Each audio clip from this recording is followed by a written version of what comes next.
अस्सलाम वालेकुम। प्रोग्राम किसान के नाम के साथ मैं हूं बिनियामीन शौकत। पाकिस्तान भर में 80% से जायद किसान 23 मिलियन एकड़ पर सालाना गंदम काश्त करते हैं और ये रकबा पाकिस्तान के कुल ज़ेरे काश्त रकबे का 50% से भी जायद बनता है। हमारी गंदम की सालाना ज़रूरत 28 से 30 मिलियन मैट्रिक टन है, जबकि हमारी पैदावार 22 से 25 मिलियन मैट्रिक टन है। हम अपनी ज़रूरत पूरी करने के लिए हर साल मुख्तलिफ ममालिक से गंदम इंपोर्ट करते हैं। पाकिस्तान एक ज़राई मुल्क और 70% से ज़ायद अफराद का पेशा भी ज़राअत। इसके बावजूद आटा इतना महंगा कि आम आदमी 2 वक्त की रोटी भी न खा सके। डिमांड इतनी कि चंद माह कबल सस्ते आटे के हसूल के लिए कई जानें ज़ाया हो गईं। जिस मुल्क के नौजवान सस्ते आटे के हसूल के लिए सारा दिन लाइनों में ज़ाया कर दें, वो कौम ज़माने की बर्क रफ्तारी का क्या मुकाबला करेगी। पाकिस्तान में गंदम को 4 बड़े मसाइल का सामना है। फी एकड़ पैदावार कम है और किसान जदीद तरीका काश्त से नावाकिफ है। गंदम की फसल को रस्ट की बीमारी का अटैक होता है। इसके अलावा गंदम तेज हवा और आंधी की वजह से लेट जाती है। इन चारों मसलों से बचा जा सकता है अगर गंदम की प्लानिंग करते वक्त चंद बुनियादी गलतियों से बचा जाए तो। आज का प्रोग्राम गंदम काश्त करने की प्लानिंग के हवाले से है। हम किसानों को बताएंगे कि पाकिस्तान भर में किस एरिया में किस वक्त कौन सा बीज काश्त करके अच्छी पैदावार हासिल की जा सकती है। इसके अलावा ये भी बताएंगे कि 25 मन फी एकड़ की बजाय 70 मन पैदावार कैसे ली जा सकती है। आपकी मुलाकात ऐसे किसानों से करवाई जाएगी जो गुज़श्ता कई सालों से 70 मन से ज़्यादा फी एकड़ पैदावार हासिल कर रहे हैं और उनकी फसल बहुत सी बीमारियों से भी महफूज रहती है। गंदम पाकिस्तान में अहम नकदावर फसल है जो मुल्क भर में मुस्तकिल खुराक के तौर पर इस्तेमाल की जाती है। हमारे यहाँ गंदम की काश्त तो मुनासिब रकबे पर की जाती है, मगर फी एकड़ पैदावार 30 मन से भी कम है, जबकि दुनिया भर में फी एकड़ पैदावार का मयार 60 मन से ज्यादा है। जबकि न्यूजीलैंड के एक किसान एरिक वॉटसन 156 मन फी एकड़ गंदम पैदा करके वर्ल्ड रिकॉर्ड कायम कर चुके हैं। यानी पाकिस्तानी जितनी पैदावार 5 एकड़ से ले रहे हैं, एरिक वॉटसन इतनी 1 एकड़ से पैदावार ले रहा है। एक तहकीक के मुताबिक हमारी फी एकड़ पैदावार में कमी की वजूहात का जायजा लिया जाए तो गंदम देर से काश्त करने की वजह से हम 35%, जड़ी बूटियों के कंट्रोल न करने की वजह से 30%, गैर मुतवाजन खादों के इस्तेमाल से 18% और नाकिस बीज के इस्तेमाल से 17% तक पैदावार मुतासिर हो रही है। बर वक्त प्लानिंग करके इस बड़े नुकसान से बचा जा सकता है। गंदम का कद जब 2 से 2.5 फीट के दरमियान होता है तो उस वक्त गंदम की लॉजिंग हो जाती है, यानी गंदम गिरना पाकिस्तान में अब मामूल बन चुका है। यानी ये एक बड़ा मसला है जिसको किसानों को गंदम की बुआई के वक्त मद्देनजर रखना चाहिए। रवां बरस अप्रैल में जब गंदम तैयारी के मराहिल में थी तो शदीद बारिशें और आंधी आई थी, जिसकी वजह से अक्सर गंदम गिर गई थी। लेकिन हमने देखा कि चंद किसानों की गंदम बिल्कुल ठीक ठाक खड़ी थी, वो नहीं गिरी थी। आइए आपको दिखाते हैं कि उन्होंने ऐसा क्या काम किया कि उनकी गंदम गिरने से बच गई। उस वक्त हमने वीडियो रिकॉर्ड की थी, आइए आपको दिखाते हैं। ये जो मेरे लेफ्ट साइड पे आप देख रहे हैं, ये फ्लैट ज़मीन के ऊपर छट्टा मेथड के जरिए गंदम काश्त की गई है और हमारे 90% से जायद किसान इसी तरीके के तहत गंदम काश्त करते हैं और सबसे ज्यादा लॉजिंग भी इसी गंदम की होती है। और मेरे राइट साइड पे जो आपको नजर आ रहा है, ये फ्लैट ज़मीन के ऊपर जीरो टिलेज टेक्नोलॉजी के तहत गंदम काश्त की गई है। फ्लैट ज़मीन पर गंदम काश्त करने का सबसे बड़ा फायदा ये है कि आप हल चलाए बगैर गंदम काश्त करते हैं। जीरो टिलेज टेक्नोलॉजी के तहत मशीन जो है वो ज़मीन में 2 से 3 इंच गहराई में बीज डाल देती है। इससे आपका ज़मीन की तैयारी का 10 से 15 हज़ार खर्चा भी कम हो जाता है। और इसके अलावा दरमियान में पैचेस होने की वजह से, लाइन सोइंग होने की वजह से जो हवा का इखराज है वो होता रहता है। जड़ें ज़मीन में ज़्यादा गहराई में जाती हैं गंदम की, जिसकी वजह से गंदम गिरने से बच जाती है।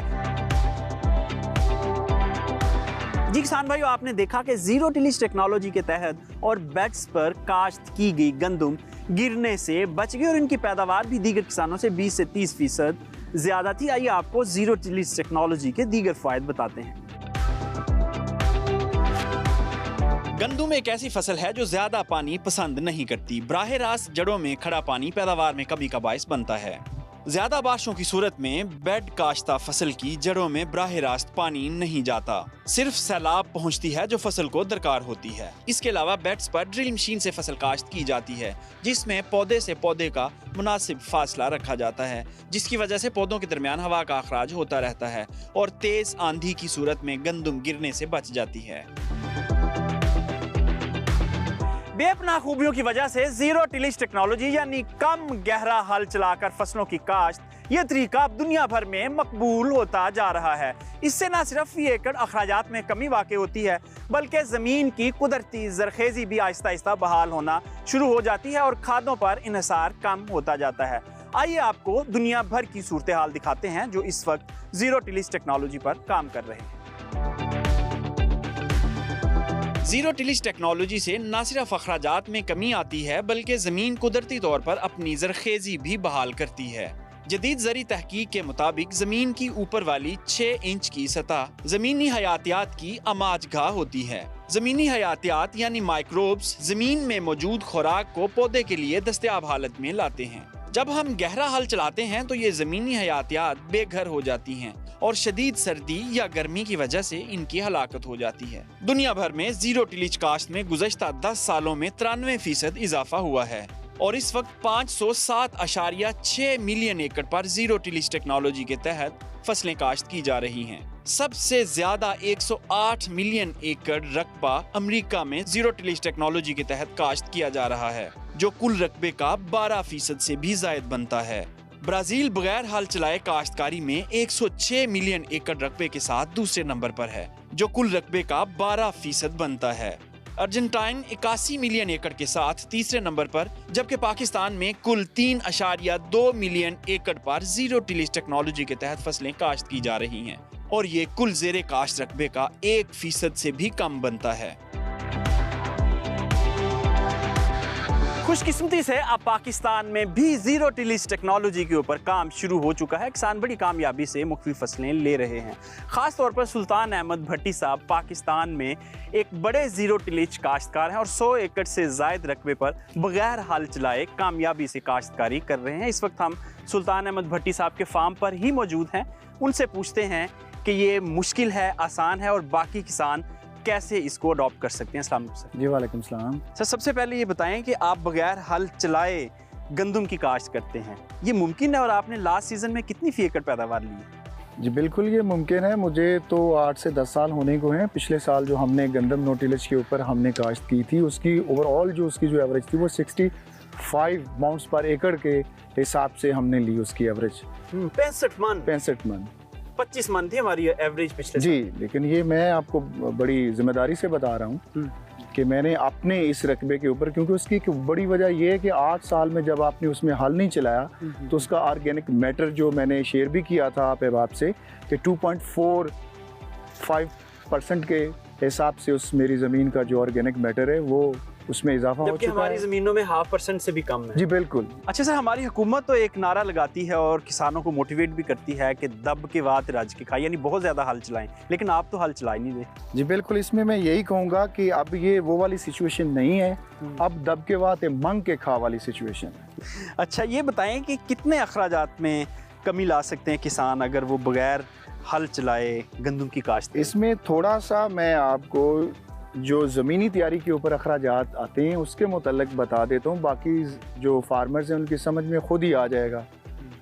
इसके ऊपर अगर आप बाक़ियात को मुनज़्ज़म करते हैं, उसमें 2 दफ़ा आपको ये पासेस लगाने पड़ते हैं। मसलन पहली दफ़ा आपको एक नो-टिल सीडर की मदद से बिजाई करनी पड़ती है, उसके बाद एक मल्चर मशीन की मदद से आपको उन सारी लेफ़्ट ओवर्स जो चावल की बाक़ियात होती हैं उनको ऊपर मल्च करना पड़ता है। ऐसे किसान कैसे जीरो टिलेज पे जा सकते हैं जिनके पास मशीनें नहीं हैं? जी, उसके लिए भी हमने बहुत सारे वेरिएंट्स मुतारफ़ करवाए, जिनमें से मैं एक का जिक्र कर देता हूँ। जिसके पास कोई ट्रैक्टर नहीं है, कोई मशीन नहीं है, उसमें वो जब कटाई करवाता है हार्वेस्टर से, जो हमारे यहाँ जो रेगुलर हार्वेस्टर्स हैं, ये वीट हार्वेस्टर्स, उसी से ही हम चावल की कटाई करवाते हैं।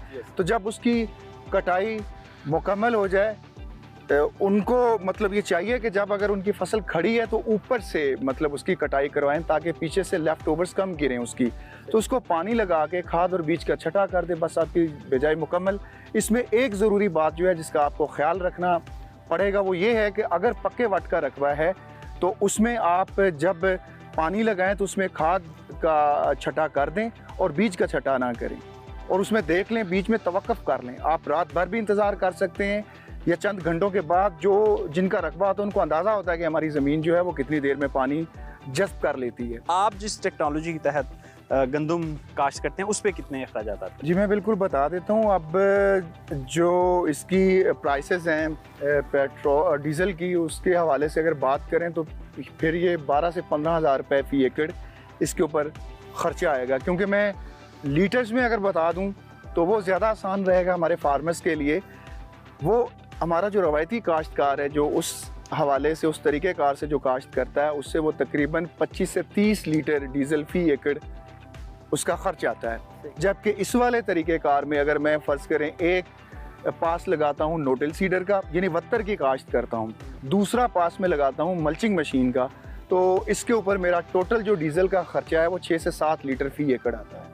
अच्छा सर, ये जो मशीन खड़ी है इस जिससे आप सोइंग करते हैं, ज़रा इसकी हमें वर्किंग बताइए कैसे वर्क? जी ये नोटिल सीडर है, इसे पाक सीडर भी कहते हैं, इसे हैप्पी सीडर भी कहते हैं, मगर हमने इसे अपने अंदाज में मॉडिफाई किया हुआ है। इसके आगे फ्लैल ब्लेड्स हैं, वो पीटीओ शाफ्ट से चलते हैं, जो जितनी भी लेफ़्ट ओवर्स होती हैं उनको वो प्रोसेस करता है, और पीछे इसके जो अगर हमारा कैमरामैन दिखा सकता है तो ये टाइन्स हैं, यानी जितनी भी इसकी बाकियात है जो इसके मुड खड़े होंगे उनको कुतर के ज़मीन पे जी जी बिल्कुल, उनको काट के जहाँ पे बीज को हमने गिराना है वो सीड बेड हमारे लिए बना देता है, उसमें हम सीड गिराते जाते हैं और आगे ये चलता जाता है। बाकी ज़मीन आपकी बिल्कुल अनडिस्टर्ब्ड रहती है। जी किसान भाइयों, आपने देखा कि सुल्तान अहमद भट्टी साहब गुज़श्ता 6-7 साल से ज़ीरो टिलीज टेक्नोलॉजी के ऊपर कामयाबी से काश्त कर रहे हैं, और लास्ट ईयर इनकी जो फ़ी एकड़ गंदम की पैदावार थी वो भी 65 मन से ज़ायद थी। आप भी अगर ये तरीका अपनाना चाहें तो मुश्किल नहीं है, आसान है। म्यारी बीज की फराहमी हमारे यहाँ एक बहुत बड़ा मसला बन चुका है। किसान बीज के म्यार को जांचे बगैर काश्त करता है, जिसकी वजह से फी एकड़ पैदावार में कमी वाक़ई होती है। इसके अलावा हर बीज हर इलाके के लिए मौजूद नहीं होता। मुख्तसर ब्रेक, और ब्रेक के बाद आपको बताएंगे कि पाकिस्तान भर के मुख्तलिफ इलाकों में कौन सा बीज ज़्यादा पैदावार देता है। स्टे विद अस।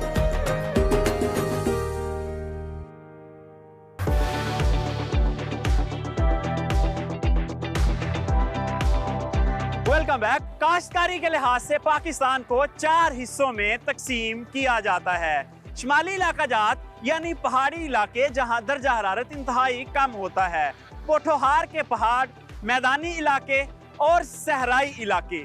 इन तमाम इलाकों के लिए मुख्तलिफ बीज इस्तेमाल किए जाते हैं जो साइंसदानों ने इन इलाकों की मुनासबत से तैयार किए होते हैं।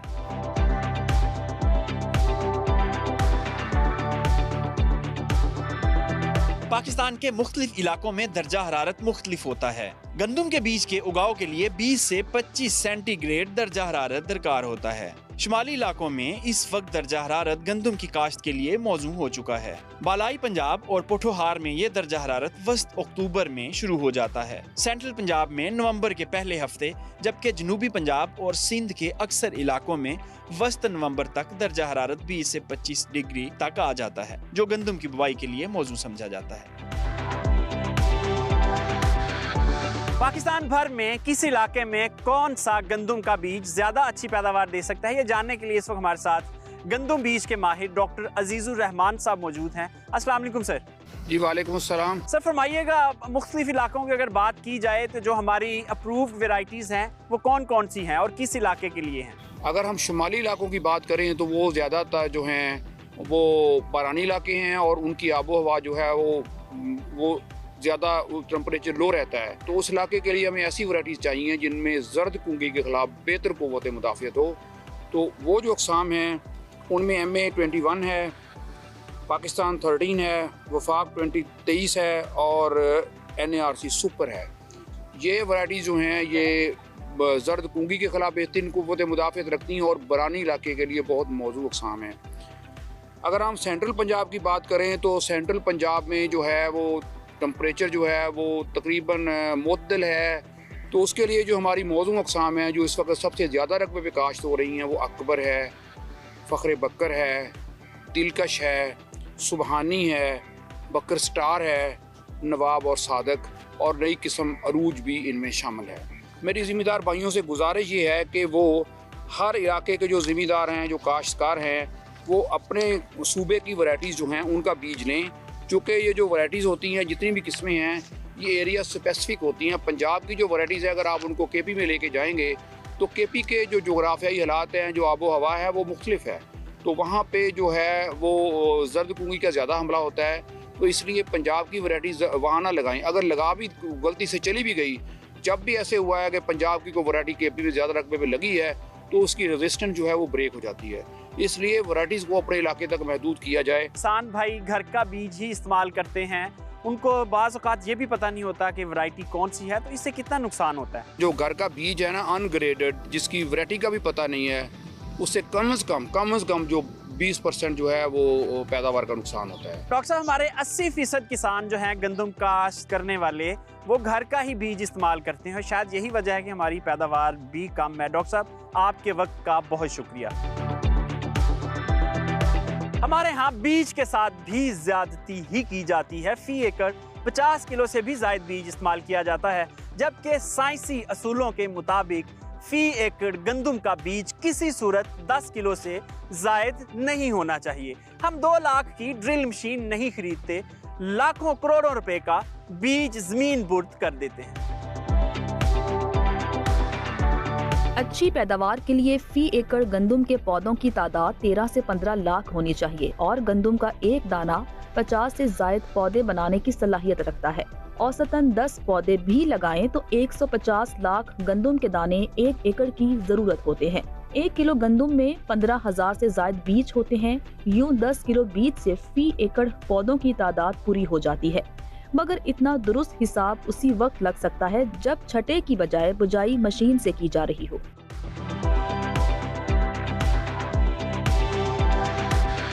जिस तरह मुख्तलिफ इलाकों में गंदम का बीज मुख्तलिफ इस्तेमाल किया जाता है, उसी तरह गंदम की बुवाई का सीज़न भी हर इलाके में मुख्तलिफ ही होता है। कौन सा सीज़न बेस्ट है किस इलाके में पाकिस्तान भर के लिए, ये जानने के लिए इस वक्त डॉक्टर नदीम अहमद साहब हमारे साथ मौजूद हैं। और डॉक्टर साहब गंदम काश्त के माहिर हैं, उनसे पूछते हैं कि किसान किस एरिया में किस वक्त गंदम काश्त शुरू कर सकते हैं। अस्सलाम वालेकुम डॉक्टर साहब। वालेकुम सलाम। ये सर फरमाइएगा, आप कौन सा एरिया किस वक्त बुआई के लिए बेस्ट है और टेम्परेचर कौन सा बेस्ट है सीड जर्मिनेशन के लिए? गंदम की सोइंग के लिए जो बेस्ट टाइम है, साल साल के तजर्बात के बाद जो बात साबित हुई है, वो 1 नवंबर से लेकर 20 नवंबर तक का टाइम सबसे बेस्ट है। ये सेंट्रल पंजाब में और साउथ पंजाब में और उसके अलावा मुल्क के दूसरे हिस्सों में। लेकिन अगर नॉर्दर्न साइड पे अगर हम जाएं तो जिसमें ये हमारा पंजाब का पिंडी डिवीजन आता है, बारानी इलाका है, वहाँ पे 15 अक्टूबर से सोइंग, 15 अक्टूबर से लेके 15 नवंबर तक सोइंग की जा सकती है, गंदम की काश्त की जा सकती है। तो उसके अलावा अगर सेंट्रल पंजाब में या यहाँ पे अगर 15 अक्टूबर के बाद बारिशों का सीज़न शुरू हो जाए या बारिशें ज़्यादा हों, टेम्परेचर डाउन हो जाए, तो 25 अक्टूबर के बाद भी सोइंग की जा सकती है। 20-25 अक्टूबर तक भी इसको सोइंग की जा सकती है। गंदम की काश्त को बहुत ज़्यादा जल्दी करना या लेट करना, ये दोनों ही नुकसानदेह चीज़ें हैं। ठंडे इलाकों में लंबे दौरानिये की फसल होती है और उनकी पैदावार भी 100 मन से ज़्यादा आती है, तो आपको नहीं लगता कि हम अगर अर्ली काश्त कर लें तो हमारे पास फसल का दौरानिया बढ़ जाएगा और पैदावार अच्छी आ जाएगी? गंदम के हवाले से ये है कि जो आप कह रहे हैं कि जो ठंडे इलाके हैं जहाँ पे 100 मन पैदावार है, वहाँ पे गंदम की जो विंटर वीट वहाँ पे काश्त की जाती है। ये गंदम की अक़साम है, एक स्प्रिंग वीट कहलाती है जो हमारे गर्म इलाकों के लिए, और एक विंटर वीट है। विंटर वीट ये है कि उसको पहले वो रिप्रोडक्टिव अपना वेजिटेटिव फेज़ अपना मुकम्मल करता है, उसके बाद रिप्रोडक्टिव फेज़ में एंटर होती है, लेकिन उससे पहले उनको चिलिंग टेम्परेचर चाहिए होता है जो कि उन इलाकों में अवेलेबल होता है। ये हमारे इलाकों में चूँकि ये चीज़ अवेलेबल नहीं है, तो यहाँ पे हम जो गंदम की जो काश्त करते हैं, गंदम की जो टाइप है या स्पीशीज़ है, वो उसको कहते हैं spring wheat.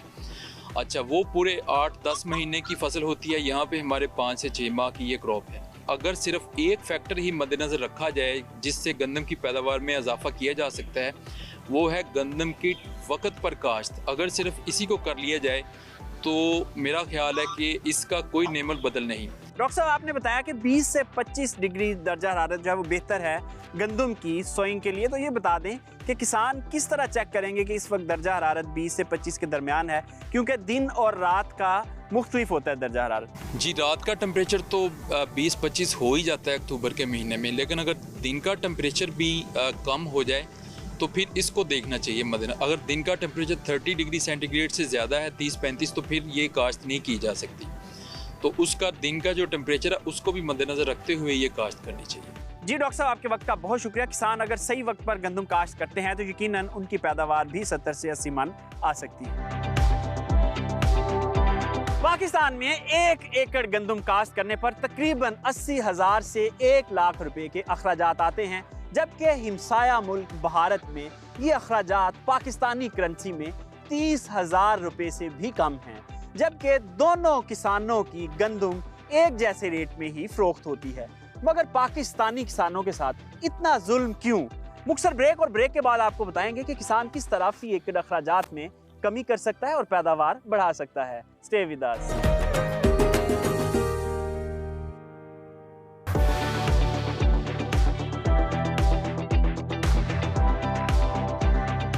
Welcome back. Pakistani किसानों को ज़री मुदाखिल यानी खादें, बीज, डीजल, ज़री अद्वियात सब इंटरनेशनल मार्केट के हिसाब से फरोख्त की जाती हैं, जबकि किसान की गंदम इंटरनेशनल मार्केट की कीमतों से हटकर सस्ते दामों ज़बरदस्ती किसानों से खरीद ली जाती है। ऐसा क्यों?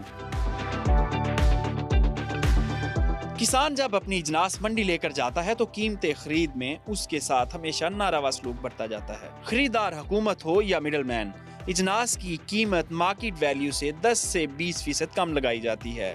गुज़श्ता सीजन में किसानों से गंदम जबरदस्ती 39 रुपए फी मन के हिसाब से खरीदी गई, जबकि मार्केट में इसका रेट 5,000 रुपए फी मन था। रवा सीजन की स्पोर्ट प्राइस का भी अभी तक ऐलान नहीं किया गया। इमदादी कीमत का देर से ऐलान करना भी गंदम की काश्त में कमी की एक अहम वजह है। पाकिस्तान में गंदम की फी एकड़ काश्त पर 80,000 से 1 लाख रुपए तक अखराजात आते हैं, जबकि हिमसाया मुल्क भारत की बात करें तो वहाँ यही अखराजात पाकिस्तानी करेंसी में 30,000 रुपए से भी कम हैं। ज़रा गौर करें और देखें कि पाकिस्तानी किसान किस तरह इंटरनेशनल मार्केट में इस प्राइस को कम्पीट कर सकता है। जब बात गंदम की कीमतें खरीद की हो तो इदारे अपना हिसाब किताब इंटरनेशनल मार्केट के रेट के मुताबिक लगाते हैं, मगर जब ज़रूरी मुदाखलत की बात हो तो डॉलर की वैल्यू तक पहुंच जाती है। पाकिस्तान में इस वक्त DAP खाद 14,000 रुपए फी बैग, जबकि इंडिया में पाकिस्तानी करेंसी के हिसाब से 1,200 रुपए में मिल रही है।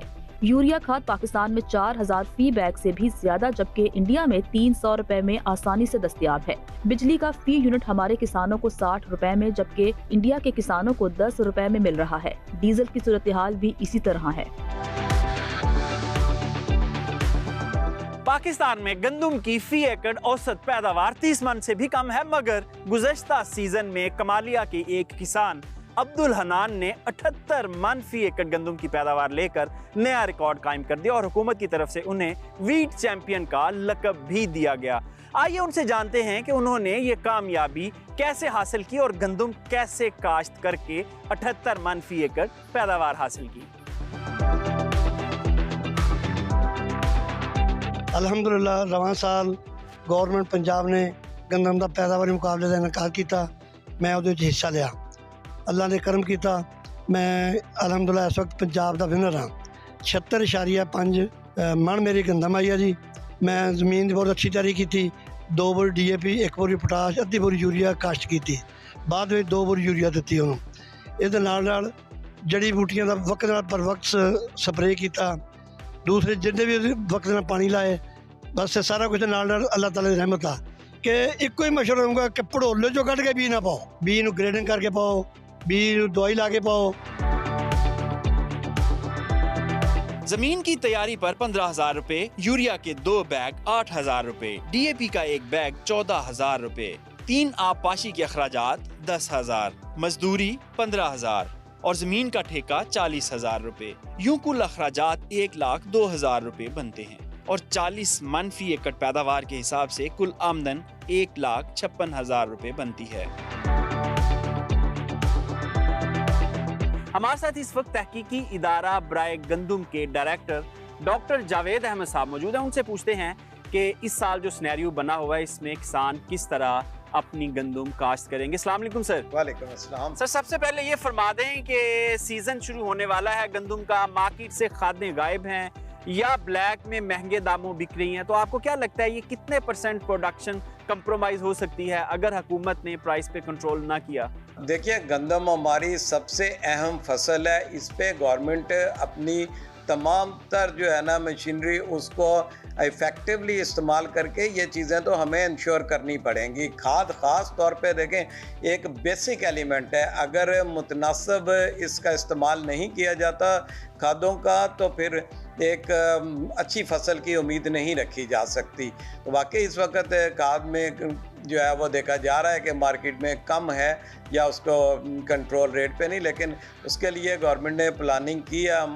मुस्तकिल महकमा ज़राअत तौसीह से और खादों वाली कंपनी से लाइजन में हैं और उनका यही कहना है कि नहीं, इस साल जो है तमाम तर कोशिशें बरूए कार ला के खाद की जो कंट्रोल्ड प्राइस है उसके ऊपर फ्राहमी को यकीनी बनाया जाएगा। सर इस साल किसानों को हुकूमत ने गंदम का बीज भी स्टॉक नहीं करने दिया, तो आपको लगता है कि इदारे इस पोजीशन में है कि बीज फ्राहम कर सके किसानों को? इसमें दो बातें हैं। एक तो ये है कि ये बात भी सही नहीं है कि जी गवर्नमेंट ने स्टोर नहीं करने दिया। देखिए 28 मिलियन टन गंदम पैदा हुई थी और उसमें से 5 मिलियन टन जो है वो गवर्नमेंट ने प्रोक्योर की है, ठीक है। बाकी 23 मिलियन टन फार्मर्स के पास रही है, इसलिए ऐसी कोई बात नहीं है कि सर 25 मन से ज्यादा इजाजत नहीं थी किसान को अपने पास रखने की, ये नोटिफिकेशन भी था और छापे भी पड़ते रहे हैं उन दिनों जब गंदम की फसल आ चुकी थी, तो बहुत कम किसानों ने स्टोर किया। आप सही कह रहे हैं, 25 मन ही था, लेकिन उसके बावजूद जो है ना, देखिए गवर्नमेंट की प्रोक्योरमेंट तो 5 मिलियन टन है ना, उसके बाद बकाया तो मार्केट में है। दूसरी बात यह है कि सीड वाफर अवेलेबल है। सर हुकूमत ने जो गंदम खरीदी थी किसानों से उसकी कीमत 4,000 रुपए से भी कम थी, लेकिन इस वक्त जो मार्केट में फी एकड़ सीड है फी मन वो कोई 6 से 7,000 रुपए में बिक रहा है अच्छी क्वालिटी का। तो आपको क्या लगता है आप किसानों को इसी रेट पे बीज मिलेगा? हाँ देखिए, बीज में और एक मिक्सचर गंदम में फ़र्क होता है। जो बीज होता है ना वो इस तरह से आम प्रोड्यूस को लेके थैलों में नहीं भरा जाता, उसके लिए एक प्री बेसिक सीड से शुरू होती है बुनियाद, प्री बेसिक सीड से बेसिक बनता है, बेसिक से सर्टिफाइड। उसकी सर्टिफाइड सीड के भी मिनिमम स्टैंडर्ड हैं, उसमें 98% तक उसकी प्योरिटी होती है, उसमें वीड्स का सीड नहीं होता, वो ग्रेडेड होता है, उसमें टूटे हुए दाने श्रिवल्ड सीड नहीं होते। तो ये सारी प्रोसेसिंग जो है ये कॉस्ट करती है, इसलिए मिक्सचर गंदम वाला रेट तो डेफिनेटली सीड का नहीं होता। सीड जो है वो ग्रेन से महंगा होता है, लेकिन ये जो इन्वेस्टमेंट फार्मर की होती है ये आई एश्योर यू के ये सबसे सस्ती इन्वेस्टमेंट है जो सबसे ज़्यादा फ़ायदा देती है फार्मर को। हम तो यही मशवरा देते हैं कि आप घर से गंदम रखने की बजाय सर्टिफाइड सीड यूज़ करें, क्योंकि सर्टिफाइड सीड से आपका मिनिमम भी आप 10-15% पैदावार ज़्यादा ले लेते हैं। सर इस वक्त जो सीड वाले इदारे हैं या सरकारी इदारे हैं जो बीज इस वक्त दे रहे हैं किसानों को, इस पोजीशन में है कि 22-23 मिलियन एकड़ का बीज दे सकें? देखिए 22-23 मिलियन अगर बंदा पूरी मतलब कोशिश भी करे तो फार्मर लेने को तैयार नहीं होते, लेकिन दुनिया भर में ये तकरीबन 20 से 30% एनुअल रिप्लेसमेंट रेट होता है सीड का वीट के लिए, लेकिन हमारे पास तकरीबन 60% से ज़्यादा सीड अवेलेबल है जो सर्टिफाई हो चुका है federal seed certification registration department से, और ये एक बहुत बड़ी क्वांटिटी है। इंशाल्लाह ये अवेलेबल होगा फार्मर को। कोई ऐसा फार्मर जो सीड लेने जाएगा उसको ये नहीं होगा कि सीड अवेलेबल नहीं है। सर ये फरमा दें कि अप्रैल में जब गंदम तैयार हो चुकी थी तो बारिश और हवा चली और गंदम हमारी गिर गई, लॉजिंग होगी, तो इस साल हम क्या इकदाम कर रहे हैं कि पिछले सीज़न की तरह ये प्रॉब्लम्स ना आए? देखिए, जब हम यहाँ पे हमारे अदारे नई अक़साम का बीज तैयार कर रहे होते हैं तो हमारे जो ज़ेरे नज़र टॉप प्रायोरिटी पे चीज़ें होती हैं वो ये चेंजिंग क्लाइमेट है, जिसमें कभी गर्मी आ जाती है, कभी बारिशें, आंधियाँ, तो उससे मुदाफ़त रखने वाली अक़साम हम तैयार करते हैं। उसके साथ साथ बड़ा फैक्टर जो लॉजिंग में आता है, फसल के गिरने में रोल आता है गैर मुतनासिब खादों का इस्तेमाल। तो आपके ये चैनल के तवज्जो से मैं फार्मर को कहना चाह रहा हूँ कि आप नई अक़साम जो महकमा ने सिफारिश की हैं इस दफ़ा, उनका बीज काश्त किया जाए और खादें जो है मुतनासिब इस्तेमाल की जाए। उसमें फास्फोरस और पोटाश के इस्तेमाल को लाजमी शामिल किया जाए, क्योंकि वो फसल जिसमें खादें मुतनासिब इस्तेमाल की गई हैं और बीज अच्छा हो, वो निस्बतन बहुत कम गिरती है, क्योंकि उसमें अच्छी खादें होने की वजह से उस पर जड़ों का निज़ाम, तने का जो है वो स्ट्रेंथ बेहतर बनी हुई होती है और वो लॉजिंग को रेजिस्ट करती है। जबकि वो फार्मर जो सिर्फ यूरिया का इस्तेमाल ज़्यादा करते हैं, फास्फोरस और पोटाश कम इस्तेमाल करते हैं, वो फसल बहुत ज़्यादा गिरती है। जी डॉक्टर जावेद अहमद साहब, आपके वक्त का बहुत शुक्रिया। हुकूमत को खादों की कीमतों को कंट्रोल करना पड़ेगा और किसानों को म्यारी बीज काश्त करना पड़ेगा, तब ही हमारी पैदावार पूरी होगी।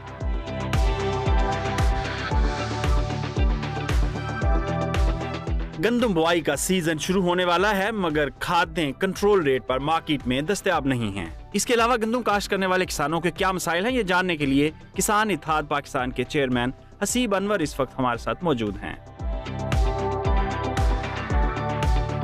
बिस्मिल्लाहिर्रहमानिर्रहीम।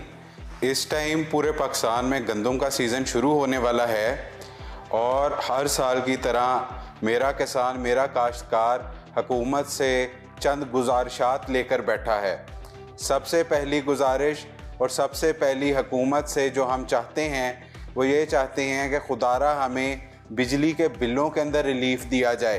जुल्म ये है कि जब मेरे किसान को खाद चाहिए होती है, वो खाद उसी वक्त ही मार्केट में ब्लैक हो जाती है। हमने अपना ज़ेरे काश रकबा तो बढ़ाया नहीं है, उल्टा हर साल कॉलोनीज बनने की वजह से हमारा ज़ेरे काश रकबा कम होता जा रहा है। तो खाद की खपत में इजाफा कैसे हो गया? ये खाद सारी स्टोर की जाती है, ये खाद को छुपा लेते हैं, इसको स्टोर कर लेते हैं, फिर ये माफिया वही खाद महंगे दामों बेचता है। एक तहसील के अंदर 4 से 5 बड़े खाद के डीलर होते हैं। एक एसी आया उन 4 से 5 डीलर्स को भी कंट्रोल नहीं कर सकता।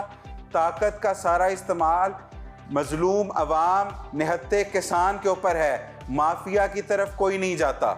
ये चीज़ें गंदम के बहरान की तरफ जा रही हैं। यहाँ पे हुकूमत होश के नाखुन ले, खुदारा इस किसान को, इस ज़राअत को भी बेल आउट पैकेज दें। ज़राअत इस मुल्क का वाहिद शोबा है जो 6 महीने में आपको रिजल्ट दे देगा।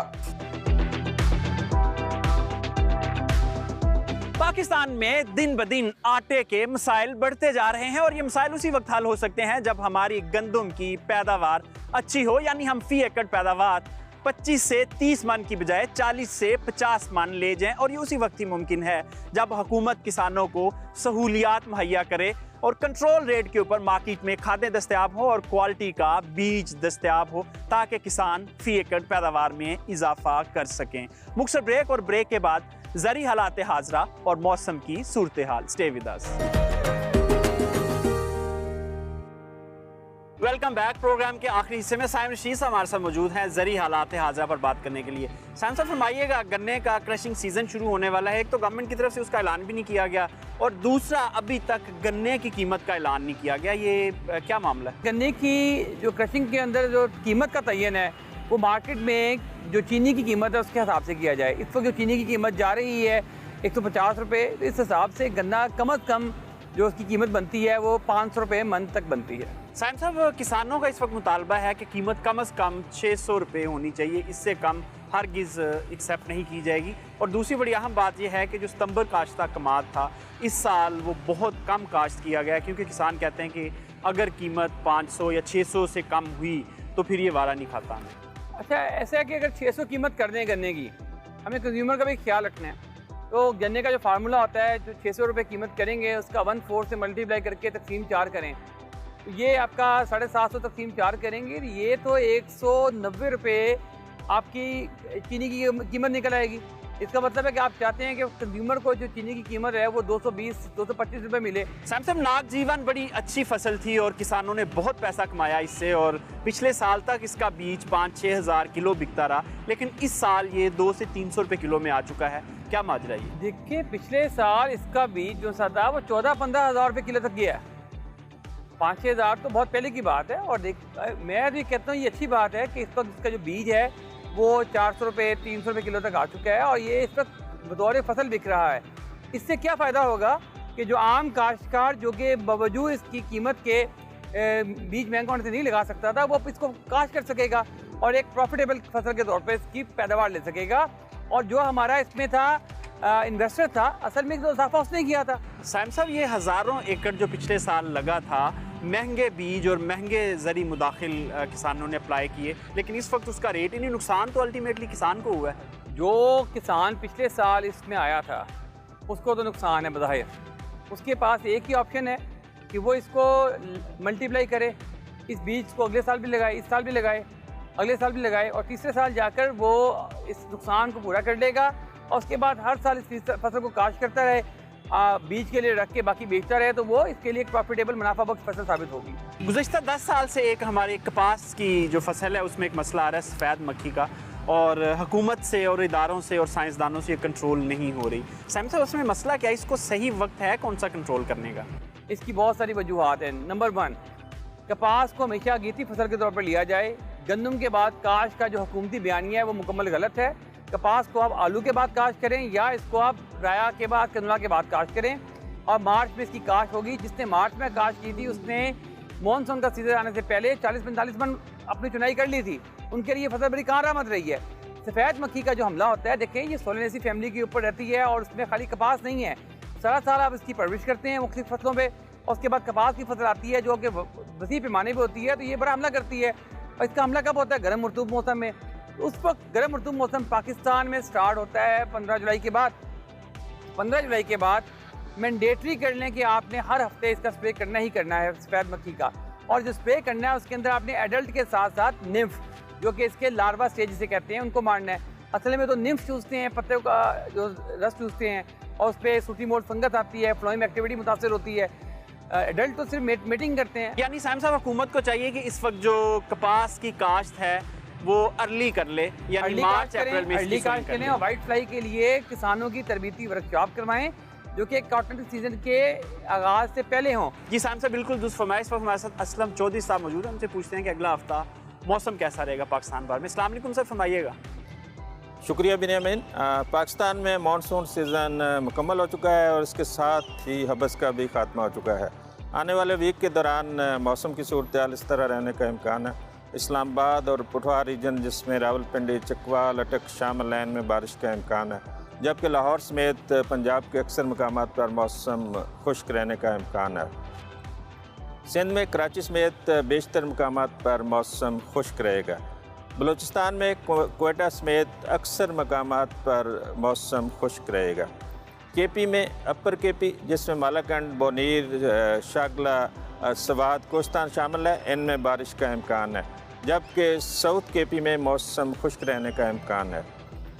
गिलगित बल्तिस्तान और कश्मीर में बारिश का इम्कान है। जी असलम साहब बिल्कुल ठीक है। ये फरमा दें कि पूरे पाकिस्तान में दर्जा हरारत क्या रहने के इम्कान हैं? टेम्परेचर की सूरत हाल इस तरह रहने का इम्कान है।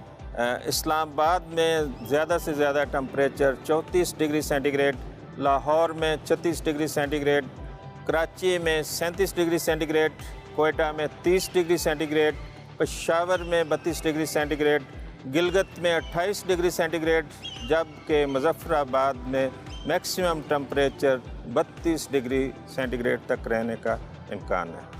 जी असलम साहब आपके वक्त का बहुत शुक्रिया। सैमसंग फरमाइएगा, ये जो दर्जा हरारत है और मौसम है ये किस तरफ लेके जा रहा है ज़रात को? मौसम तो बेहतर है जी, इसको बताया जा रहा है जो साहब बारिश नहीं है इसमें, और आलू की काश्त जो सी जिस इलाकों में होनी है उनके लिए आइडियल मौसम है कि आपका दिन का टेम्परेचर जो सा है वो 30 से नीचे आ जाए तो आलू की काश्त के लिए बहुत ही आइडियल एनवायरनमेंट हो जाता है। और इसके अलावा राया किनोला की काश्त है उसके लिए भी शुरू है मौसम आपका। सब्जियात के लिए भी चाराजात के लिए बड़ा अच्छा मौसम है, और फार्मर को चाहिए कि इसने जो काश्त करनी है उस पर फौरी तौर पर अमल करे और अपनी काश्त को मुकम्मल करे। जी साइम साहब, बहुत शुक्रिया। इसके साथ ही आज का प्रोग्राम ख़त्म होता है। इजाज़त दीजिए, खुदा हाफिज़।